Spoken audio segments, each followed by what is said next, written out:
में जाने के पश्चात जन्म और मरण समाप्त हो सकता है। तीन प्रभुओं में सबसे उत्तम परमात्मा कौन है, कैसा है, उसका क्या नाम है? इन सभी गूढ़ रहस्यों को जानने के लिए अवश्य सुनिए जगत गुरु तत्वदर्शी संत रामपाल जी महाराज के अमृत वचन। तो उसने सोचा भी साधु संतों के पास इसका कोई समाधान होता है। एक संत कहीं बैठा था, वहां पहुंच गए और कहने लगे, महाराज जी हम एक कसूते संकट में फंस गए, कोई समाधान बताओ। सारी कहानी बता दी। अब वो संत बोला, भाई एक काम करो, इसका कोई धर्म पुण्य में ला दो लाला जी के नाम पे। तुम यूं करो, एक धर्मशाला बनवा दो मेन रास्ते पे और एक कुआं बनवा दो, उस पर लिखवा दो लाला जी उस सेठ का नाम कि उसके नाम की धर्मशाला। और तुम यूं करियो, उसमें किसी को रुकने मत देना और ना उस कुएं में पानी किसी को पीने देना। बोला जी फिर क्या होगा? फिर तुम मैं बताओगे क्या होगा, और जो मैं कहूँ इतना कर दो। अब वो ने सोचा भी महात्मा ने जो कहा है तो बात फिर ये जाना आगे क्या होगा। उन्होंने एक मेन रास्ते पर जो स्टेशन से उतर कर गाँव को आता था, स्टेशन से उतर करके जो यात्री आते थे उस नगर के स्टेशन 2-3 किलोमीटर की दूरी पर था नगर से, उसके बीच में बनवा दिया। उसके मतलब 2-2.5 किलोमीटर था तो 1.25 किलोमीटर दूरी पर बना दिया और वो कुआं बना दिया, एक धर्मशाला बना दी, लिख दिया लाला जी का नाम जिस पर उन्होंने लोन लिया था, उधार ली थी। अब वहाँ यात्री आवे और पानी पीने या थोड़ी देर विश्राम करने के लिए धर्मशाला की तरफ जाऊं, वो दोनों लकड़े लठ लेकर, खबरदार दे यहाँ आगे होता है, चलो यहाँ से। तो वो कहने लगे, भाई क्यों तुमने धर्मशाला बनवा रखी, कुआं बनवा रखा, तो रुकने क्यों नहीं देते, जल क्यों नहीं पीने देते? हकीम लाला जी ने पूछ लो भाई, इसने मना कर रखा है कि यहाँ हम दोनों नौकर छोड़ रखे हैं और कह रखा है ना इसमें किसी को रुकने देना, ना इसमें पानी पीने देना किसी को। इमाम आदमी ने बोले, बड़ा मूर्ख आदमी, इतना पैसा ला दिया और फिर किसी को यहाँ टिकने भी नहीं देते। आयो यो कैसा लाला जी हुआ, सब गाड़ी देते जाओ। एक दिन उसका समधी आ गया, उसके लड़की ब्याह रखी थी, और समधी भी आया, उसने देखा पढ़ा अको हो तो अपने ही रिश्तेदार का बनवाया हुआ है, और अच्छी मरोड़ सी में पहुंचा, चला उधर को। वो दोनों लकड़े लठ ले गए, खबरदार जो इधर आया है। वो कहने लगा, अरे क्या बात भाई, मैं इसका रिश्तेदार हूँ। ने बोला, बाहर चल, तू किससे का रिश्तेदार हो? इसने ये कह रखा इस सेठ ने कि इस धर्मशाला में कोई रुक नहीं जा और इस कुएं से कोई पानी नहीं पी ले, हमारी ड्यूटी ला रखी। वो कहने लगा, रही बड़ा नालायक आदमी, मैं तो इसको बहुत अच्छा आदमी समझूं था रिश्तेदार को, ये तो जमा दुष्ट इंसान है, हैं? बता, प्याऊ बनवा रखी, कुआं बनवा रखा, धर्मशाला बनवा रखी, किसी को रुकने नहीं दे रहा। वो आया फिर अपने रिश्तेदार के घर आना ही था उसने, तो उसने उससे कहा, अरे तू बड़ा नकम्मा आदमी, क्यों तो इतना पैसा लगावा था, तूने वहाँ कितने पैसे लगा रखे, धर्मशाला बनवा रखी, कुआं बनवा रखा, और वो 2 मस्टंडे छोड़ रखे, तो ना पानी पीने देते किसी ने और ना वहाँ रुकने देते, फिर क्यों इतना पैसा बर्बाद किया, तेरी बुद्धि खराब होगी क्या?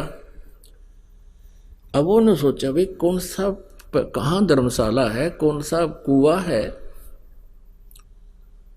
वो काफी देर सोचता रहा, क्या बात है, क्या कह रहे हो आप? कह के मैं झूठ रहा हूँ, तेरा नाम लिख रखा और तेरे नाम से धर्मशाला बनवा रखी, कुछ लाला जी ने धर्मशाला बनवा रखी है, उसी ने ये कुआं बनवा रखा है, और वहाँ 2 खड़े हैं, वो लठली हैं, इन्हों किससे नियाण दें, लाला जी ने कह रखी है। उसने सोची देखूं तो कहाँ, वो उस दोनों जने आए, देखे तो वह खड़े सामने लठले। वो जान गया कि ये तो भाई मेरी बेइज्जती करवा दी ने। तो कहने लगे, भाई तुम क्यों कर पीछा छोड़ो मेरा, वो सेठ बोला, ने बोला हमारी वो कलम तार दे और कह दे मेरे आए हो लिए भाई ये 2 जोड़े हाथ, मैंने तुम्हारे अपने लोन खत्म कर दिया और मान लिया भाई तेरा तुम्हारे सारे पैसे आ गए, मेरी बेइज्जती ना करो तुम। तो वो अपना गए और फिर मजदूरी करके अपना गुजारा किया, साधु संतों से उपदेश लिया, भक्ति की, कल्याण करवाया। तो पुण्यात्माओं ये सत्कर मान लेना, भले ही आपको एक दंत कथा लगे लेकिन ये आपके हृदय में उतर जानी चाहिए। आज क्या हालत है जीव की।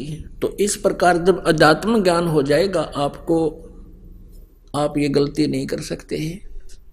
ये दास देख रहा है, पहले शराब पिया करते थे, ताश खेला करते थे, दुनिया ने लूटा करते थे, 2 के 20 बनाया करते थे, चाहे कोई दूध बेचता था या कोई दुकानदार था, और दूनी बिरान मट्टी हो रही थी उनकी। और आज वो प्राणी किसी का 10 रुपये आ जाते हैं ना, घर दे काम वापस। एक बहन बता रही थी कि मैंने एक लाला जी से कपड़ा लिया, उसने रेट बताया, कम बत्ती करके जो हमारा फाइनल रेट हुआ वो 200 रुपये का हुआ, और मैंने उसको 1000 का नोट दे दिया, उसने मेरे को 1250 रुपये वापस दे दिए, क्यों करके उसका धोखा लगा। तो मैंने उस टाइम तो ध्यान रहा नहीं, और घर आके देखा कि मैं तो इतना का सामान लाई हूँ और इतना पैसा मेरे पास, ये फालतू आ गया सेठ का। अगले दिन गई और उसके वापस पैसे दिए उसने, जितने भी वो फालतू थे, वो उसके मुंह का नहीं देखे। ए बेटी तू तो देवी उतर रही है, यहाँ तो ठा ले जा, वापस देने की बात दूर से, जब दाव लग जाता कि मैं और भी ठा ले जा लोग, और तू वापस देना आ गई, मेरा तो याद भी ना थे। तो पुण्यात्माओं इस प्रकार फिर आप के पास किसी का एक नया पैसा भी हजम नहीं हो सकता। आत्मा नहीं मानना आपकी, क्योंकि इसको पता है फिर के दुर्गति होगी और कैसे पूरे करने पड़ेंगे। गधा बन के कुम्हार के घर पे ये प्राणी उसके पूरे करेगा, और फिर कितना कष्ट उसके ऊपर से गुजरेगा वही जाने। तो पुण्यात्माओं परमात्मा कहते हैं अपनी महिमा बताने के लिए कि तुमने उस दरगाह का मैल नहीं देखा और धर्मराज के तिल तिल का लेखा। तो प्रसंग चल रहा है कि जब हम परमात्मा के आध्यात्मिक ज्ञान से परिचित हो जाएंगे फिर हमारी एक विशेष व्यवस्था बनेगी, आत्मा के अंदर एक विशेष उभार आवेगा। अब देखता ये दास आज भी कम से कम 4 भक्त आए थे, नो बोले जी रास्ते में 100 रुपये पड़े पाए, अब वहाँ देवा किसने, यहाँ दान कर दिया, घर पर नहीं प्रयोग हो सके। और पहले के सतिथि थी नो देख के ठा करते, को देखते ना ले और गोज मंगा लेते। तो ये वृत्ति हमारी बदलती जा रही है। कोई कहता 500 रुपये, कहता जी ऐसे 5000 रुपये पड़े मिले मुझे, और जा रहा था, एक व्यक्ति आ रहा था, मुझे ऐसा लगा जैसे इसका कुछ गुम हो गया। मैंने उससे पूछ लिया भाई कहाँ से आए हो, कहाँ जा रहे थे। वो कहने लगा कहाँ जा रहा हूँ, मेरे पैसे गिर गए और जेब मत निकल गए, किस प्रकार मैं कुछ सामान निकालूं था और सारे देख लिया मैंने, पाए नहीं। कितने पैसे थे तेरे भाई, कि 5000 रुपये थे, ये नोट थे। नो बोला नो के जब मैंने उसको निकाल कर दे दिया कि ये थे। उसने सीने से लगा लिया मेरे को, नो बोला राज के युग में इसे देवता बचे हैं। तो पुण्यात्माओं ऐसे यह बिल्कुल स्थिति बदल जाएगी और आपकी आत्मा इतनी खुश होगी उस पैसे को वापस दे करके। और यदि हम किसी की चोरी करते हैं तो दूना दुख होता, उस प्राणी का दूना विनाश होता है। एक भक्त बहुत गरीब था, किसान था, और उसने परमेश्वर कबीर जी, क्योंकि वो परमात्मा रह कराते रहते हैं, कभी किसी साधु रूप में, किसी संत रूप में, या किसी वैसे एक जीवन वो पूरा एक जनसाधारण जैसा जी कर भी पूरा करते हैं।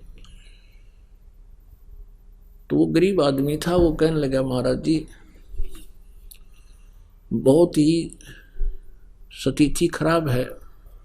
परमात्मा का ज्ञान सुना, परमेश्वर ने कहा बेटा नीत साबित रखिए, तेरा कमी नहीं रहेगी और ये भक्ति करता रहे, जितना तुझे चाहिएगा भगवान 21 देगा तुझे। अब क्या हुआ कि उसके एक बैल था, उससे गुजारा कर रहा था। एक चोर था, उस चोर ने क्या सोचा, वो चोरी करने के लिए निकला। उसने देखा एक गरीब व्यक्ति और गर्मी के दिनों में सो रहा है, उसके एक बैल बंधा है, उस एक का बैल न चुरा ले गया। अब चोर तो क्या है, जैसे 100 रुपये का बैल होगा, उस समय की बात, बहुत पुराने समय की, तो किसी समय में लालो, इसको तो एक उदाहरण है और सच्चाई है।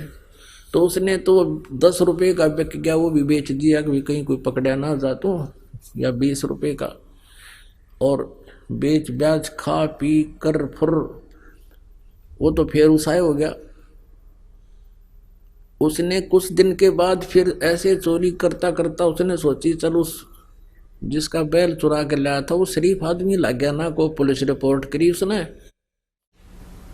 उधर ही चलते हैं। वहां जाकर देखा उसने 1 वर्ष या 2-1.5 वर्ष के बाद क्या देखा कि उसके 2 बैल बंधे हुए हैं, बहुत अच्छी स्थिति के, और वो सो रहा है रात्रि के समय। उस चोर ने उसके दोनों चुरा लिए, दोनों बैल चुरा लिए और ले गया, उनको बेच ब्याच के और अपना कर दिए फुरफुरा। वो फिर नो के नो उसको फिर टोटा सताने लगा, वो फिर चला, वो इधर उधर घूमता घामता। उसने सोचा एक बार फिर उधर देख लो, वो तो शरीफ आदमी है, कोई ऐसी प्रतिक्रिया भी नहीं कर रहा, ना कहता किसी खोजी को लेकर पीछे चलता है। उसने वहां जाकर देखा, क्या देखा कि उसके 4 बैल बंध रहे, 4 बैल नु खागड़ के से। अब उस चोर ने सोचा भाई मेरा तो नाश हो लिया और 3 बैल चुरा चुका मैं इसके, और इसके आज 4 बैल बंधे हुए हैं। भाई ये कौन सा जंतर मंत्र है इसके पास, इसने यो पूछूंगा मैं तो। और उसने वो वहीं सो रहा था किसान, उसको उठाया कि भाई उठना एक बार। वो किसान कहने लगा, सोया था ने बोला भाई मुझे मत छेड़, मुझे सोने दे, सारा दिन काम किया है, नींद अभी लेटा हूँ, सोने दे। वो कहने लगा भाई मैं चोर हूँ। वो चोर कहने लगा मैं चोर हूँ। ने बोला भाई चोर है ना, अपना काम कर दो, तू आया है, मुझे अपना सोने दे। अब वो कहने लगा रहा जो काम मैं करना चाहूँ था वो मेरे अतीब होता कोई ना, इसलिए तुझे जगाऊँ हूँ ना, मैं कितने जगाऊँ वो। अब मैं चोरी नहीं कर पा रहा हूँ, मैं ये पूछना चाहता हूँ कि ये कौन सा जंतर मंत्र है तेरे पास भाई। फिर उसने बताया भाई चाहे मारिए चाहे छोड़िए मुझे, चाहे सजा दिए दंड दिए, अब सच्ची बात बताऊंगा, तेरा पहला बैल भी मैं चुरा कर ले गया था, और मैंने तो वो अपना वो पैसा मेरा न्योए गया बर्बादी में, और तेरे दूसरे 2 बैल भी मैं चुरा कर ले गया था। आज मैं जो का तू उसी स्थिति में हूं और तेरा ये 4 बैल बंध रहे हैं, इसलिए आज से मेरे पर चोरी ना होती भाई। अब मैं चोरी करने की स्थिति में नहीं रहा, मेरा हाथ कांप है, सारा शरीर कांप रहा है कि ये देख तेरा तो नाश हो जाना चाहिए था, तेरे पास तो कुछ था ही नहीं, उस दिन तू बहुत गरीब था, आज तेरे मकान भी सुथरा बना लिया। तो वो बैठ गया, फिर ने बोला भाई जब तो नहीं आए जड़ी पूछ ली तभी बताऊंगा, बैठ जा तू। भाई अगर इस चोरी करने से कोई सेठ हो साहूकार बने तो कोई करके नहीं खावे, सब चोरी कर ले। तूने तो भाई घोर पाप इकट्ठा कर लिया।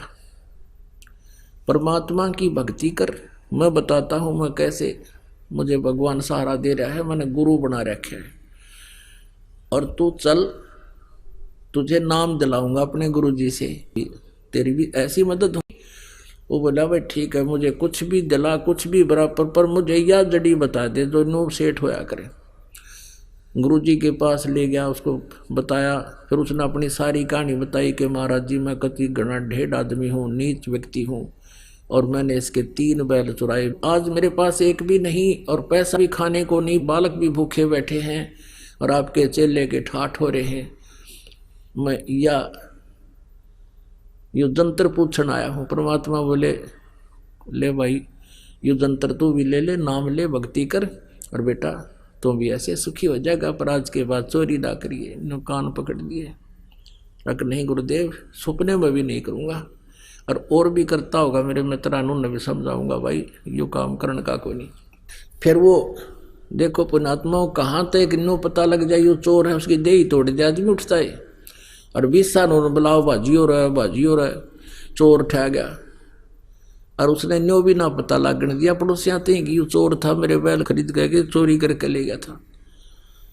तो पुण्यात्माओं परमात्मा पे विश्वास जब हो जाएगा आप पे, आपकी एकदम नेचर बदल जाएगा आपका। उसने मित्र समझ लिया उसको कि चोखा भगवान का नाम ले लिया, इसके बच्चों का कल्याण होगा, इसका होगा, मेरा क्या बिगाड़ दिया इसने, अपने कर्म फोड़ दिए। उसको घर पे लाया, फिर वापस न बोला रोटी खा और रुक रात ने, और कल ये बैल ले जा, तू एक और दूंगा तेरे को, और अपनी कमाई कर, और भाई अपने बच्चे पाल ले। अब वो एक बैल ले गया चोर, अब उसने अपनी गलती मान ली, प्रायश्चित कर लिया, अपनी लगा खेती करने। अब 2 साल के अंदर वो 4 बैलों के पैसे लेकर और वापस आया, जिसके वो चोरी करके ले गया था 3 बैल उसके, और एक वो उसने उधारा दिया था। 4 बैलों के पैसे लेकर उसके पास पहुंचा 2-3 वर्ष के बाद के ले भाई ये तेरे बैल चुराए थे उनके पैसे, अरे का आपने मुझे उधारा दिया था इसके पैसे, आज मैं परमात्मा ने मेरे ऊपर मेहर बख्श दी और सब तरह से मैं सुखी हो गया। पहले भी आता रहता था, सत्संग सुनता रहता था, विचारधारा परमात्मा से सुनता रहता था। फिर उस दिन वो लेकर आ गया पैसे, पता लग गया कि ये इसका लोन मैं क्यों रखूँ अपने सिर पे। तो उसने कहा भाई मैं ना लूँ एक ना पैसा है तेरे, मेरे तो भगवान ने ठाट कर रखे, तो इस पैसे को चल गुरुदेव के चरणों में रख दे, तेरा धर्म में लग जाएगा। ऐसा ही किया गया। तो पुण्यात्माओं ये बातें कहने सुनने की नहीं, ये कर पाड़न की है। ये सच्चाई है कि आप देखना इस परमात्मा के हाथ एक बार लग कर देखो सच्चे दिल से। और फिर आज तो आप लूटते हो दुनिया को, कोई रिश्वत लेता है, कोई मिलावट करता है, दोनों दुखी हो रहे हो, इधर से नुकसान हो रहा है, उधर से आप अपनी नेचर खराब करके भाव बिगाड़ करके चोरी रिश्वत लेते हो। और फिर आपके आत्मा में कैसी शांति होगी। एक तो ऐसा माहौल बदल जाएगा कि विष दिखाई देगा आपको। उसके विषय में परमात्मा बताते हैं जब तुझे ज्ञान हो जाएगा, जैसे किरका जहर का रंग होरी हो, कहो कौन तिस खाव राम रंग होरी हो। ओए होए, जब आपको ये पता चल जाएगा कि एक कण पड़ा है विष का, ये विष का कण है, आपको पक्का पता है कि विष है, कहते उस कण को भी कौन जी बदर, ऐसा मूर्ख कौन है। जैसे किरका जहर का रंग होरी हो, कहो कौन तिस खाव राम रंग होरी हो। कि फिर आपके घर में एक न्यारी खुशी होगी, आपकी आत्मा में न्यारी खुशी होगी। और ये एक दूसरे से लूटना खसोटना, बुरी नजर रखना, बुरा कर्म करना, ये एक विष दिखाई देगा। फिर उस विष को जब आपको पता चल गया ये विष है, फिर खा के दिखाइए उसको। अब तो हम अनजान पड़े में ये जुल्म कर रहे हैं और फिर उसका दंड भी हम भोग रहे हैं। पुण्यात्माओं, सबसे पहले हमने परमात्मा को पहचानना होगा और जो समर्थ परमेश्वर है वही हमें ये सुख दे सकता है। हमारे भाग्य से भी अलग, किस्मत में ना होगा तो भी आपको देगा। और आपने पहले इस परमात्मा की शरण में आने से पहले चाहे कितनी ही गलतियां कर दी हों, क्योंकि वो आपकी अनजानपने में की गई गलतियां हैं, अज्ञानता से की हुई गलतियां हैं और काल प्रेरणा से की हुई गलतियां हैं, वो परमात्मा खूब समझते हैं कि इस जीव के बस का नहीं, ये काल ने इसको इतना भ्रमित कर दिया कि ये कुछ भी कर सकता है। और फिर ये ऐसा विधान बना के छोड़ दिया कि जैसे कर्म करेगा वैसा ही फल मिलेगा। बुरे करेगा तो उसका अलग डिपॉजिट, शुभ करेगा तो उसका अलग डिपॉजिट। और इस लोक में शुभ करने के लिए तो बहुत प्रयत्न, अशुभ करने की जरूरत नहीं आप पे होंगे। जैसे पृथ्वी ऊपर पग जो धारे, करोड़ जीव एक दिन में मारे। जो चौका तुम दे वो नेता, सत्य ब्राह्मण की है हत्या। अब जैसे डेली पोचा मारते हैं या वैसे लीपते हैं या वैसे सैर सपट्टा करते हैं या कोई खेत में हल जोतता है या मजदूर कस्सी से खोदता है, करोड़ों जीवों को मारकर शाम को विश्राम करता है, इतने पाप इकट्ठा कर लेता है।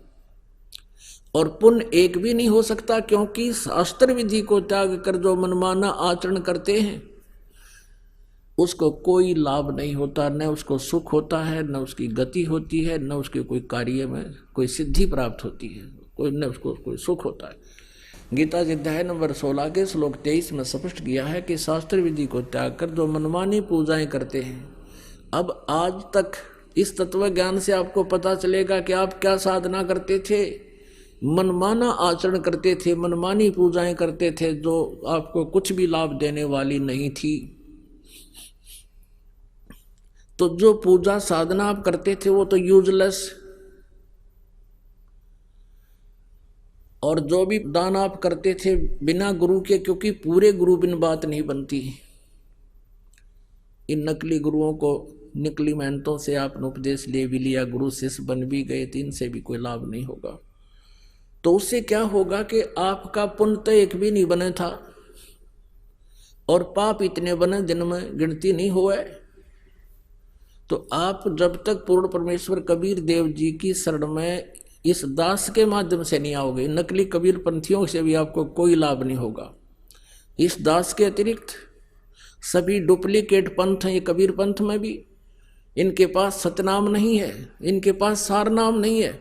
और सतनाम और सारनाम ही मोक्षदायक है और पाप नाशक है। वो केवल इस दास पर रजा बख्शी है परमेश्वर, ये सत्कर मान लेना, ये अभिमान नहीं, ये सच्चाई समझना। तो उसके अतिरिक्त जो भी आप साधना कर रहे थे वो तो यूजलेस थी, कोई पुण्य नहीं, और पाप आप पर बने थे, पापों का ढेर लगता चला जावा था। और आपके जो कुछ पिछले संस्कार पुण्य थे वो इस जीवन में समाप्त हो जाने थे। और फिर अगले जन्म में क्या होगा, वो पाप भोगने के लिए 84 लाख प्रकार के प्राणियों के जीवन में आप जी की बिरान माटी शुरू हो जाती है, दुर्गति शुरू हो जाती है। एक जीव का आप देख लो जीवन, क्योंकि अब तो आपका नशा हो रहा है, 2 टाइम पर टूक मिल जाए, अच्छी मोटरसाइकिल कार होगी, सामने घूटी ला लें, अब फिर पता ही नहीं क्या होगा आगे, इतनी सोचने की समय नहीं छोड़ रखा काल ने। लेकिन इस सत्संग में आने से आंखें खुल जाती हैं पुण्यात्मा की कि क्या कर रहा था और क्या करना चाहिए था। फिर ये इन प्राणियों को देखकर चिंतित होता है, भगवान यदि आज भगवान कबीर साहब की शरण न मिलती तो हम भी ऐसे ही भटक रहे होते, कहीं पशु बनते कहीं पक्षी बनते। तो पुण्यात्मा परमात्मा के इस ज्ञान से जो पुण्यात्मा होती है उनको एक डर विशेष बनेगा और भय बिना भक्ति बने नहीं। अब जैसे कई व्यक्ति कह देते हैं कि जो संतों ने वाणी बोली है एक तो यथार्थ, एक भयानक, एक ऐसी एक वैसी। जैसे कोई कहता भी किसने देखा आगे क्या होगा, पशु बनेंगे या पक्षी बनेंगे, ये तो कहने की बातें हैं, ये तो डराने के लिए होती हैं। अपन आत्मा कोई चोरी चोर करता है, उसको कोई बुद्धिमान जेंटलमैन बताता है कि भाई चोरी ना कर, चोरी नहीं करनी चाहिए, पुलिस पकड़ेगी, तेरा तुझे कुटेंगे, काला मुंह करेंगे, तेरी सजा होगी, ऐसा ये गलती ना करें। और वो न्यू सोचे कि ये तो डरावे हैं, डरान के मारे कह रहे हैं, कुछ नहीं होना। लेकिन जिस दिन वो पकड़ा जाएगा चोरी करता, उसका बक्कल भी उतरेगा और उसका काला मुंह भी करेंगे और जेल में भी ठोका जाएगा। वो सारे काम बनेंगे उसके साथ में। अपनी आत्मा यदि वो व्यक्ति उस जेंटलमैन की, वो चोर जेंटलमैन व्यक्ति की बात को मान लेता और उस डर जाता उससे, तो उसका समाधान हो जाता। वो डर भी था और सच्चाई भी थी, और उससे ना डर के उसने कितना काम बिगाड़ लिया। इसी प्रकार ये सच्चाई भी है और डर भी लगेगा, और भय बिना बात बना नहीं करती। और डर कब लगता है? जब हम ज्ञानवान हो जाएंगे। जैसे एक छोटा सा बालक, अबोध बच्चा सर्प को पकड़ लेता है। एक बहन बतावा थी कि मेरी लड़की का लड़का आंगन में खेल रहा था, पशुओं का आंगन था, पशु खेतों में चले गए थे और उसकी माँ उसको वहाँ छोड़कर पशुओं का गोबर बाहर डाल रही थी। एक सर्प आ गया, काला सर्प, और उसने जाके उसको अच्छी वस्तु जान के न्यू पकड़ लिया। पकड़ते ही वो हाथ पर डस गया, उसने वो छोड़ दिया, वो खिसक गया। कुछ देर के बाद उसका हाथ सूजना शुरू हो गया। अब वो बच्चा बता नहीं सकता, उसकी माँ पूछे क्या लग गया। उस समय तो उसको कोई, बच्चे को दर्द भी महसूस नहीं हुआ, थोड़ी थोड़ी सी वो बोलता था, ज़्यादा भाषा नहीं बोल पा रहा था। डॉक्टर के पास ले गए। डॉक्टर ने बताया कि इसके किसी विषैले जानवर ने काट रखे है। फिर बच्चे से पूछने लगे, बेटा कैसा था, क्या था, किसने डस दिया? वो कहने लगा, भैंस की पूंछ कैसा था, काला काला।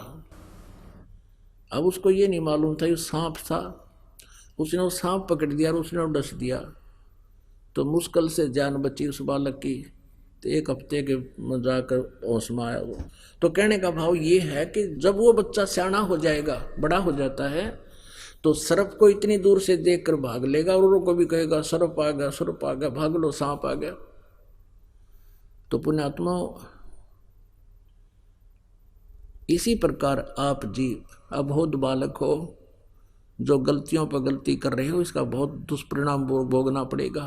और आपको इस तत्व ज्ञान से ये ज्ञान हो जाएगा, आपकी बुद्धि इतनी उठ जाएगी, आपको वो विष दिखाई देगा, वो सर्प दिखाई देगा जो कर्म आज कोई कर रहा है, चोरी, जारी, रिश्वत का या दहेज आदि ले करके अपने कर्म बिगाड़े हैं।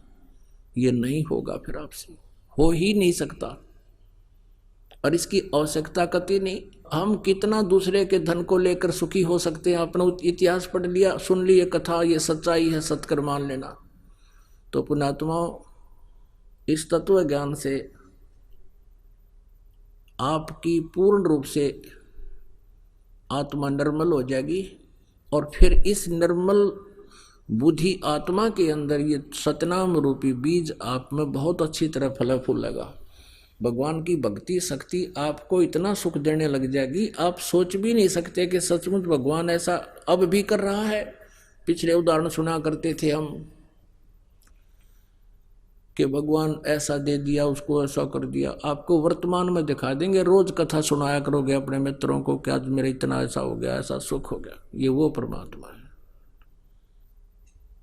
परमपिता परमात्मा कबीर परमेश्वर जी हम सभी के जनक हैं, कुल के मालिक हैं। हम सभी आत्माओं के एकमात्र वो हितैषी हैं, और इसीलिए वो अपने सतलोक को छोड़कर, इसे सुंदर इतने अच्छे लोक को छोड़कर यहाँ आते हैं, गंदे लोक में कुछ समय रहते हैं और उस समय हम काल प्रेरणा से उनके साथ कितना दुर्व्यवहार करते हैं। पुण्यात्माओं, एक जब परमेश्वर यहाँ आए हुए थे, एक रामानंद नाम के महर्षि थे, ब्राह्मण,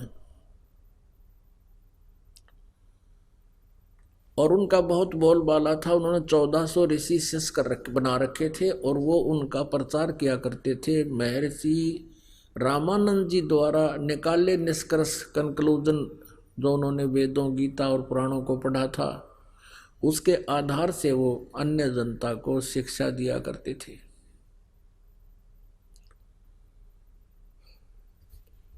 एक दिन परमेश्वर कबीर जी जब 5 वर्ष के हो गए थे,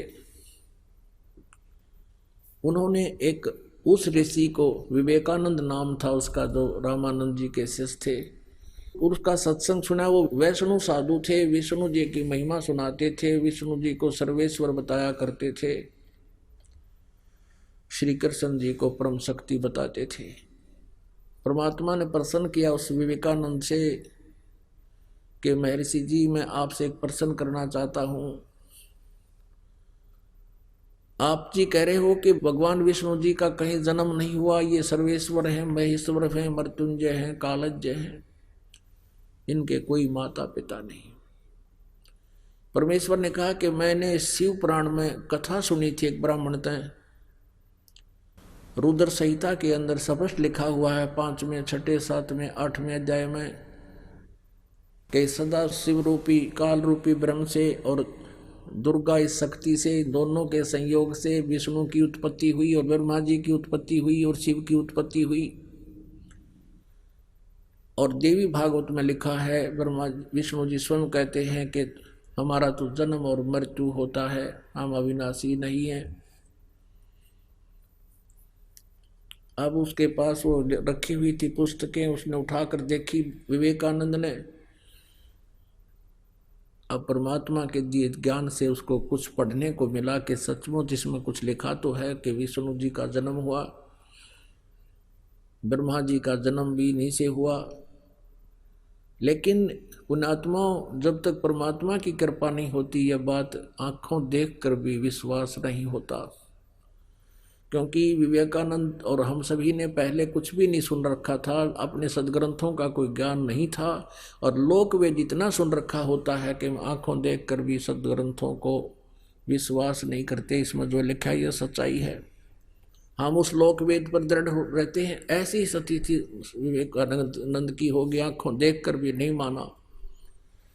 दूसरा कारण ये था, उसको पता था कि संस्कृत मेरे सिवा यहाँ कोई नहीं जानता जितने श्रोता हैं।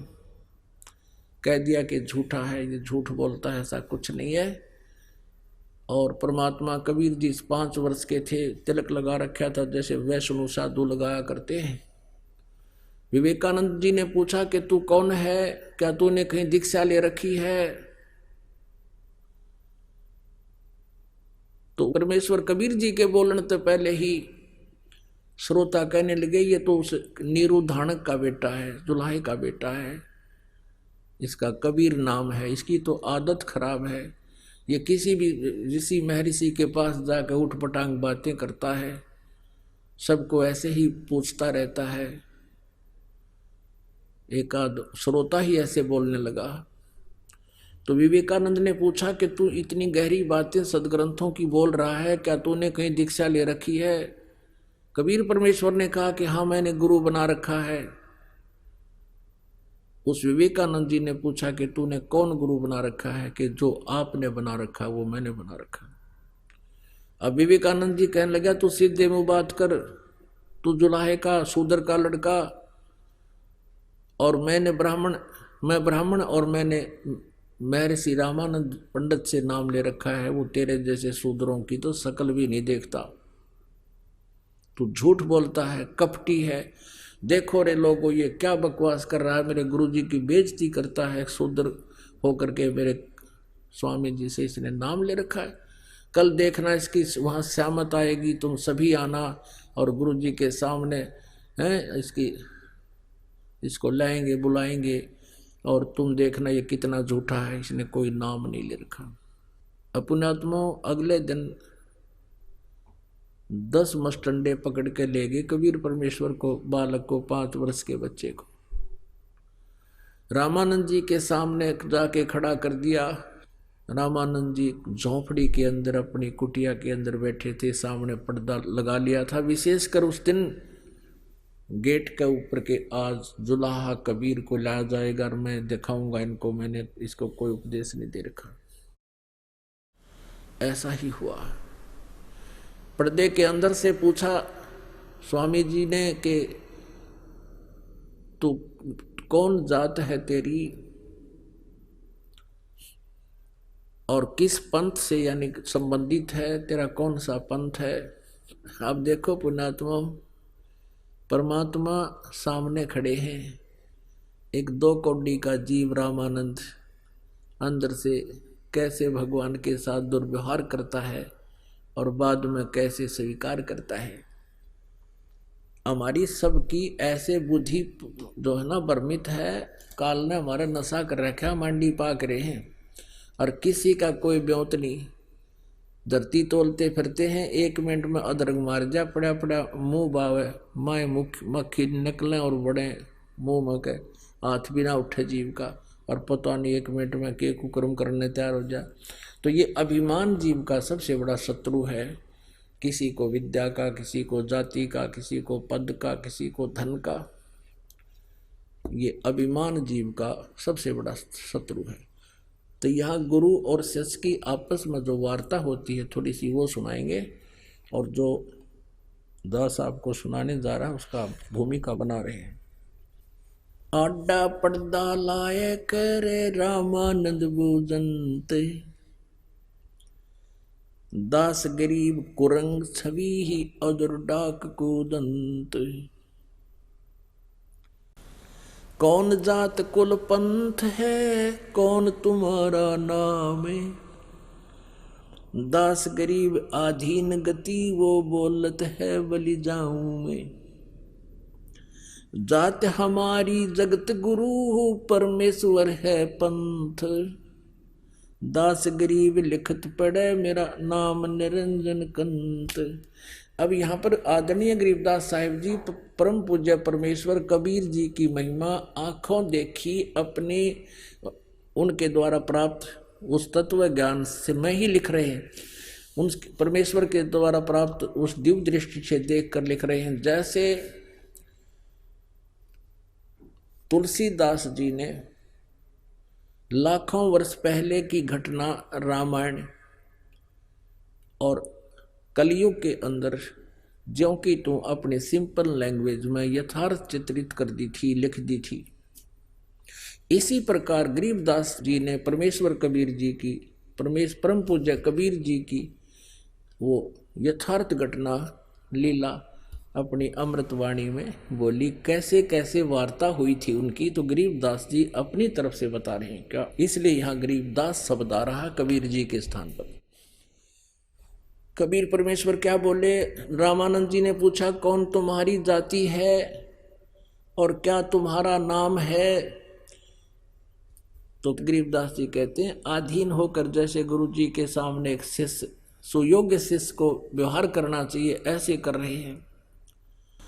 और क्या बोले, बोलत है आधीन गति, आधीनी से बोल रहे हैं। गरीबदास जी कहते हैं मैं बलिहारी जाऊं उस परमेश्वर के समर्थ शक्ति होते हुए इतने विनम्रता से बात कर रहे हैं छोटे से जीव के सामने। जात हमारी जगत गुरु और परमेश्वर है पंथ, दास गरीब लिखत पढ़ मेरा नाम निरंजन कंत।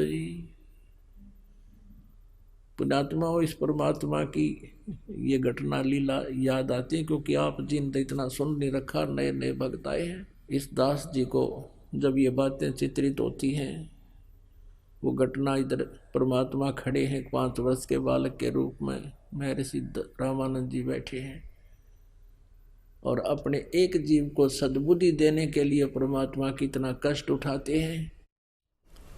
अब रामानंद जी गालियां दे रहे हैं भगवान को और वो करबद्ध खड़े हैं। तो पुण्यात्माओं, हमारा हितैषी कौन है? एक शराबी बालक लड़का बाप ने बूंदी अच्छी कह देता है और वो बेचारा आंखों में आंसू बहाता और बैठ जाता है, और फिर भी ये सोचता है इसकी नशा उतर जाएगा तब ये ठीक बोलेगा मुझे। तो पुण्यात्माओं, यही सतिथि आज हमारी है। कबीर साहब कहते हैं, कबीर ये माया अटपटी सब गट आन अड़ी, और किस किस न समझाऊं या कुएं भांग पड़ी। सबको प्यार रखिए, ये सब उसी के बच्चे हैं। और यह भांग पैदी काल ने यहाँ की ये बकवाद बेमतलब की गोटी ला ले, कोठी बना ले, कार ले ले, इससे उलझा दिया। और फिर परमात्मा ने सोचा इसने कर लेंदे, कह लेंदे, जो बूंदी अच्छी मुझे बोल रहा है, जब ये नशा उतर जाएगा ना फिर देखना यो किस तरह मुझसे व्यवहार करेगा मेरा बच्चा। तो वही सतीथी रामानंद जी के साथ बनी। परमात्मा बोले, जात हमारी जगत गुरु, मैं जगत गुरु हूं, पूरे विश्व को ज्ञान देता हूं और किसी के पास ज्ञान नहीं है। और पुण्यात्माओं, वेद गवाही देते हैं। ऋग्वेद मंडल नंबर 9 सूक्त नंबर 86 मंत्र 26-27, ऋग्वेद मंडल नंबर 9 सूक्त 82 मंत्र 1, 2, 3 में, ऋग्वेद मंडल नंबर 9 सूक्त 96 के मंत्र 16 से लेकर 20 में, ऋग्वेद मंडल नंबर 9 सूक्त 20 मंत्र 1 में, ऋग्वेद मंडल नंबर 9 सूक्त नंबर 1 मंत्र 8 और 9 में, और भी बहुत स्थानों पर है। यह स्पष्ट किया है कि वो कबीर परमात्मा है, ऊपर तीसरे धाम मुक्ति धाम में रहता है, वहां से गति करके आता है, अपनी अच्छी आत्माओं को मिलता है, उनको तत्व ज्ञान से परिचित करवाता है। जो तत्व ज्ञान वही बताता है आकर के, अपनी महिमा आप ही ठीक ठीक बता सकता है, और कोई नहीं जानता उस परमात्मा की द्वारा रची हुई सृष्टि को और उसके अध्यात्म ज्ञान को। उसी दृष्टिकोण से परमात्मा यहाँ खड़े हैं, कह रहे हैं, जात हमारी जगत गुरु और परमेश्वर है पंथ। मेरा पंथ यानी कौन सा मार्ग है? जैसे कोई तो विष्णु जी का पंथ है, वैष्णु है, वो विष्णु तक का ज्ञान जानते हैं, विष्णु जी तक का, और किसी का नाथ पंथ है, वो शिव जी तक का ही मार्ग है, वो शिव जी को इष्ट रूप में मानकर वही उसी का मार्ग है, वही पंथ है। कोई ब्रह्म तक की साधना बताते हैं, वो ब्रह्म तक का पंथ है। तो ये परमात्मा कहते हैं, मेरा परमेश्वर है पंथ, मैं जो मार्ग बताने आया हूँ भक्ति का, वो उस परम पिता, उस परम अक्षर ब्रह्म का है, उस परमेश्वर का है, जिसमें गीता जी अध्याय नंबर 18 के श्लोक नंबर 62 में कहा है कि अर्जुन तू सर्वभाव से उस परमेश्वर की शरण में जा, जिसकी कृपा से तू परम शांति और सनातन परम धाम को प्राप्त होगा। मेरा वो उस परमेश्वर वाला पंथ है। परमात्मा स्वयं अपनी महिमा आप ही बताने आए। और मेरा नाम पूछते हो तो मैं वो परम अक्षर ब्रह्म हूं। अब यह बात रामानंद जी के गले नहीं उतरी। रे बालक सुन दुर्बुद्धि, तेरा घटमट तन आकारे, दास गरीब दर्द लगा हो बोले सिरजनहारे। अब देख, गरीबदास साहब जी कह रहे हैं कि भगवान ने अपने आप को भगवान कह दिया कि मैं परमात्मा हूं। तो इस बात का दुख हुआ रामानंद जी को और गाली देने लग गया। रे बालक सुन दुर्बुद्धि, तेरा घटमट तन आकार तो दिखाई देता, साकार भगवान तो निराकार है। अब विष्णु जी का पुजारी और मूर्ति रख है, सारे चित्र ला रहा और कह स्वर्ग में जाऊंगा, वहां भगवान रहता है विष्णु जी, और फिर भी उसके लोक वेद से मान रहा है कि भगवान तो निराकार होता है और तू दिखाई दे रहा है। और फिर क्या बताते हैं कि तू मोमिन का पालवा। अब जैसे मोमिन माने मुसलमान, तुझे वो मुसलमान जुलाहा नीरू उठा कर लाया था, तेरी माँ का बेरा ना तेरे बाप का, तेरी जात का बेरा ना तेरे धर्म का, कुजात तू अपने आप को भगवान कहता है। रामानंद जी भगवान को गालियां दे रहे हैं। तुम मोमिन के पालवा, यानी उस एक मुसलमान जुलाहे के घर पर तू पल रहा है और अपने आप को भगवान कहता है। तुम मोमिन के पालवा, जुल्हे के घर बासे, दास गरीब अज्ञान गति, इतना दृढ़ विश्वास। मान बढ़ाई छोड़ कर बोलो बालक बेने, दास गरीब अधम मुखी, इतना तुम गट फैने। मरत मरत बहु जग गए, लखी न अस्थिर ठोरे। दास गरीब जिहान में तुम सा नीच न ओर। रामानंद जी परमात्मा को अच्छी बुरी बुरी बुरी कह रहे, खोटी खोटी। तर्क तलु से बोलते रामानंद सुर ज्ञाने। दास गरीब कुजात है आखिर नीच निदान। कहते हैं तू कुजात है, कुजात यानी तेरी जात का बिना बेरा, इसलिए तू बकवाद भी घनी कर रहा है, अपने आप को भगवान बता रहा है। अब क्या बताते हैं, ए स्वामी सृष्टा में।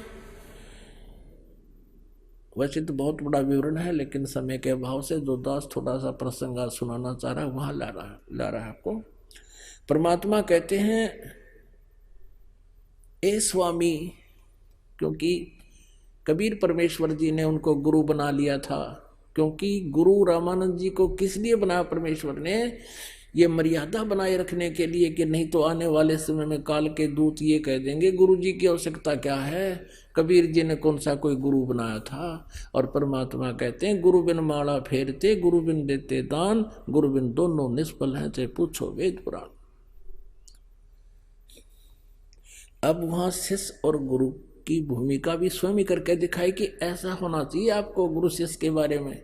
गुरु जी अच्छी बूंदी बोल रहे हैं और परमात्मा एक सुयोग्य शिष्य की तरह हाथ जोड़े खड़े हैं, लेकिन फिर सच्चाई बता रहे हैं। ए स्वामी सृष्टा में सृष्टि हमर तीर, दास गरीब अधर बसु में अवगत सत्य कबीर।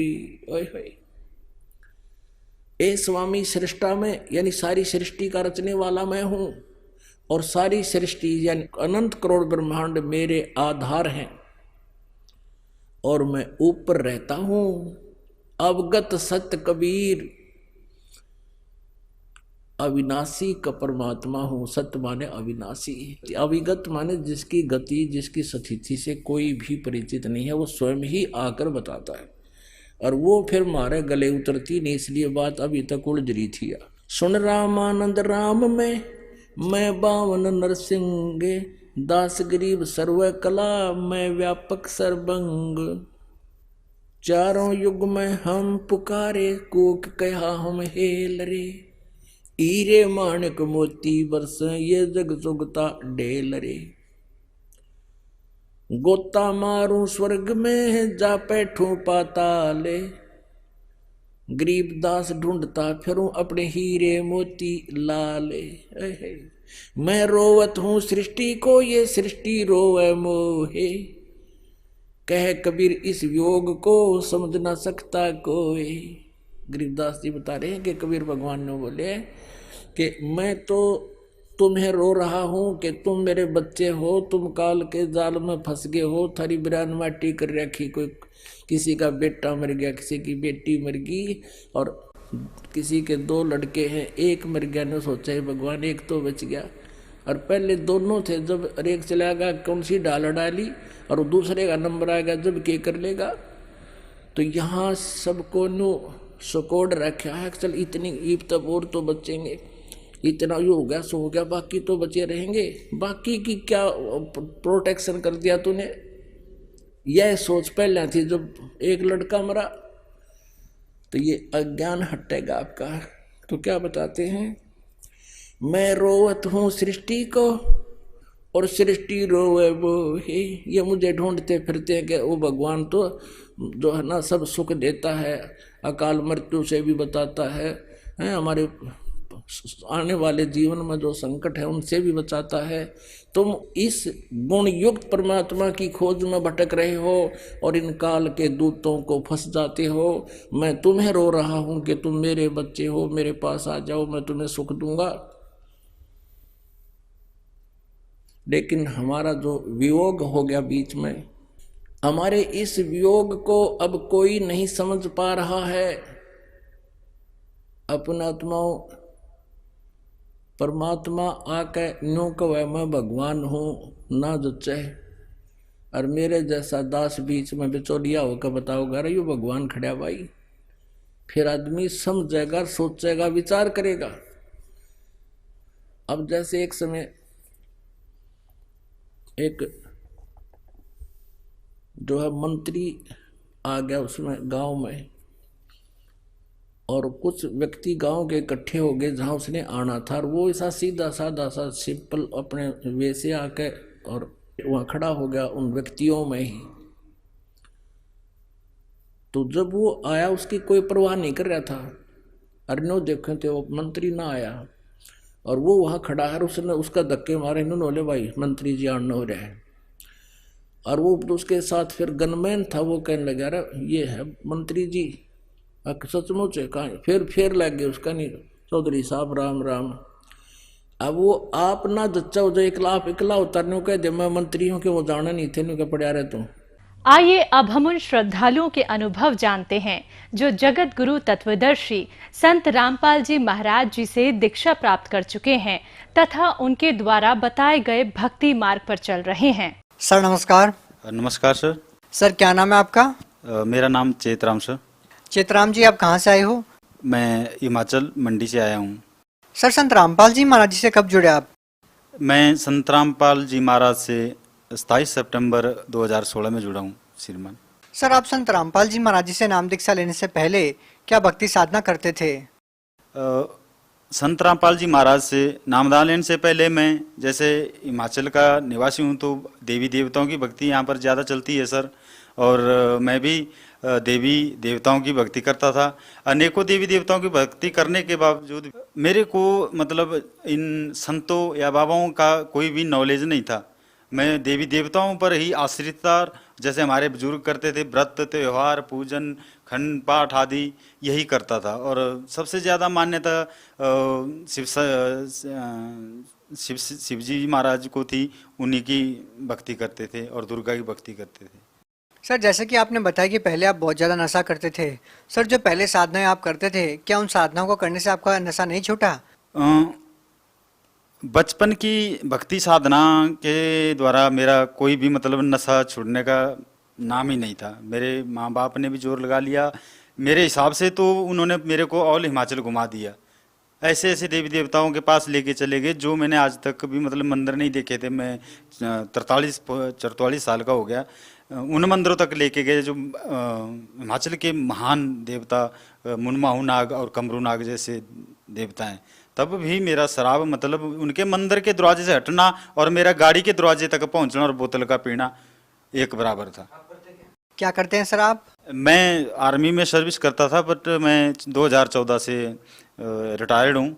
और रिटायर होने के बाद भी 1 साल तो मैंने इतनी ड्रिंक की कि मैं पहुँचते पहुँचते जाके धर्मपुर हॉस्पिटल में भी पहुँचाया गया मेरे को। क्या अनुभव था आपका इसमें? हॉस्पिटल में अनुभव ये था भी मेरे कहने माँ बाप का ये कहना था भी ये मेंटल हो चुका है, तो मेरे को धर्मपुर मेंटल जो हॉस्पिटल उधर पहुँचाया गया। तो उसके बाद जब मेरे को 2016 में संत रामपाल जी महाराज से नामदान लिया, उसके बाद मैंने कभी भी दारू की तरफ देखना तो क्या दिमाग में भी सोचा था कि नहीं कि दारू भी कोई चीज़ मेरी ज़िंदगी में आई थी तो उसने तो मेरी ज़िंदगी का मतलब पूरा ही सत्यानाश कर दिया था। लेकिन आज मैं इतना खुश हूँ, मेरा परिवार खुश है, मेरी जो पत्नी है वो भी बहुत ज़्यादा खुश है, मेरे बच्चे खुश हैं। सर एक और बात आपसे जानना चाहेंगे, सर क्या इससे पहले भी आपने कभी नशा छोड़ने की कोशिश की? बहुत बार कोशिश की, 3 महीने तक के लिए भी मैंने दारू को छोड़ा, लेकिन आफ्टर 3 महीने के बाद फिर दोबारा उसी कंडीशन में पहुंच जाता था। लेकिन अब जब मेरा नामदान लेने के बाद जो दारू छुट्टी हुई है, हाँ, संत रामपाल जी महाराज से नामदान लेने से बाद जो मेरा दारू छुट्टी हुई है, अभी तक मेरे फॉर एवर शायद लाइफ में कभी जिंदगी में दारू के बारे में सोचूंगा तक नहीं। सर आखिर इस बात पे कैसे यकीन करें कि आपने संत रामपाल जी महाराज जी से नाम दीक्षा ली और आपका नशा छूट गया? सर बात ऐसी है, जब संत रामपाल जी द्वारा बताई गई जो सद्भक्ति है शास्त्र अनुसार, अगर इंसान संत रामपाल जी महाराज के द्वारा बताई हुई भक्ति को अपने सही तरीके से करता है तो एक डर पैदा होता है और इंसान को ये पता चल जाता है कि मैं किस लेवल पे हूँ और किस लेवल के कार्य कर रहा हूँ, मुझे क्या करना चाहिए था और क्या मैं कर रहा हूँ। तो मतलब सही और गलत का जो अंदाजन बंदा नामदान लेने से ही मतलब उसी दिन से लगा लेता है, अपना स्टेटस जान लेता है कि मैं क्या चीज़ हूँ, मैं इस धरती पे आया हूँ, मेरे क्या कार्य हैं, मुझे क्या करना है क्या नहीं करना है। तो नामदान लेते ही मतलब सत्संग अटेंड करने से, लोगों के बीच बैठ के, जो संत रामपाल जी महाराज से जिन लोगों ने औरों ने नामदान लिया है उनके बीच में वार्तालाप करने से ही वो चीज़ मतलब बढ़ती जाती है, आदमी की सोच बढ़ती है, आदमी का सोचने का तरीका बदलता है, आदमी का जो है करने का ढंग बदलता है, नज़रिया बदलता है। और दारू तो क्या मतलब हर प्रकार की कुरीति जो हम पढ़ते आ रहे हैं, पीछे से भी अपने इतिहास को हम खंगोल के देख रहे हैं, तो संतों के प्रवचन, मंतों के, ऋषियों के, महर्षियों के, या किसी अच्छे नेता अभिनेता या कोई भी जैसे हुए समाज सुधारकों के, तो इनको कंपैरिजन करके हमने जो आखिर में जब ये डिसीजन निकलता है तो ये निकलता है कि आज तक इतने समाज सुधारक होते हुए भी समाज में मतलब सुधार नहीं आया। तो एक संत रामपाल जी महाराज जो आज जेल में हैं, उनका ज्ञान प्राप्त करने मात्र से ही हम पूरे सामाजिक कुरीतियों जिनको आज हमारी गवर्नमेंट्स, हमारे प्रशासन खत्म नहीं कर पाए, मात्र नामदान लेने से, संत रामपाल जी महाराज का नामदान लेने से ही हम सब कुछ एक ही मतलब झटके में इस चीज़ को ख़त्म कर रहे हैं। हमारे अंदर डर पैदा हो रहा है कि हमारे लिए फॉर फर्दर टाइम, आगे के लिए जो समय आ रहा है, चलने वाला समय हमारे लिए घातक सिद्ध हो सकता है अगर हम इनको कंटिन्यू फॉलो करते रहे तो। सर, संत रामपाल जी महाराज जी से नाम दीक्षा लेने के बाद आपको क्या लाभ मिले? संत रामपाल जी महाराज से नामदान लेने से हमें सबसे सर्वप्रथम मैं महत्वता देता हूँ इस चीज़ को कि हमें एक अच्छी भक्ति मिली और शास्त्र अनुसार ज्ञान, जो एक इंसान के जीवन में बहुत ही अहमियत रखने वाली चीज़ है, और एक पूर्ण संत से हमारे को नामदान मिला है। यही है हमारे को सबसे पहला फायदा। दूसरा फायदा गिनाने के लिए इंसान के जीवन में फायदा या घाटा या जो कुछ चलता रहता है, बट मोटे मोटे फायदे मेरे ये हैं कि नामदान लेने के बाद फायदे तो पहले भी होते थे, लेकिन हमें ये नहीं पता होता था कि किस वजह से हमें फायदे हो रहे हैं, कहाँ से फायदे हो रहे हैं। अब एक्यूरेट पता चल रहा है कि हमें फायदे किस वजह से हो रहे हैं।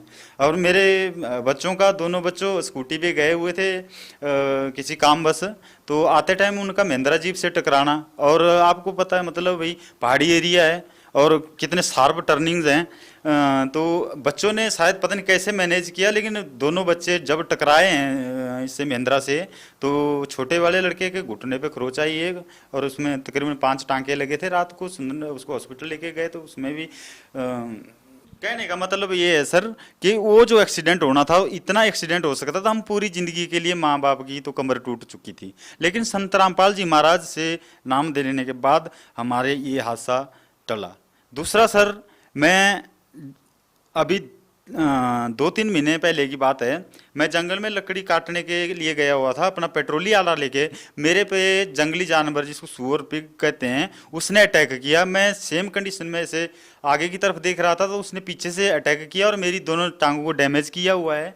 चाहे तो आपको दिखा भी सकता हूँ, जिसका ट्रीटमेंट मैंने पीजीआई नेरचौक से लिया, और उसके बाद जब पीजीआई नेरचौक ने हाथ खड़े कर दिए तो मैं डायरेक्ट जाकर 62 सेक्टर मोहाली पीजीआई उसे फोर्टीज़ में इलाज लिया। अभी मेरी तकरीबन चलने लायक स्थिति ठीक है। मैं वर्क करता हूँ, खुद अपना खेती के लिए ट्रैक्टर ला रखा हूँ, उसको खुद जोतता हूँ। तो ये सारी संत रामपाल जी महाराज की कृपा रही है। एक जंगली जानवर से भिड़ना और उससे बचना तो मतलब ये एक बहुत ही बड़ी बात है। मेरे में इतनी हिम्मत नहीं है, मेरे में इतनी ताकत नहीं है कि मैं एक सुअर से भिड़ सकूं। ये तो सिर्फ संत रामपाल जी महाराज की मेहरबानी है। सर, आप भगत समाज को क्या संदेश देना चाहते हैं? सर, भगत समाज को संदेश मैं तो क्या दूंगा, परमात्मा खुद ही बखुद संदेश दे रहे हैं कि अपनी सही भक्ति को पहचानें और सही चीज़ को फॉलो करें और अपनी ज़िंदगी सफल बनाएं। जी धन्यवाद। नमस्कार सर।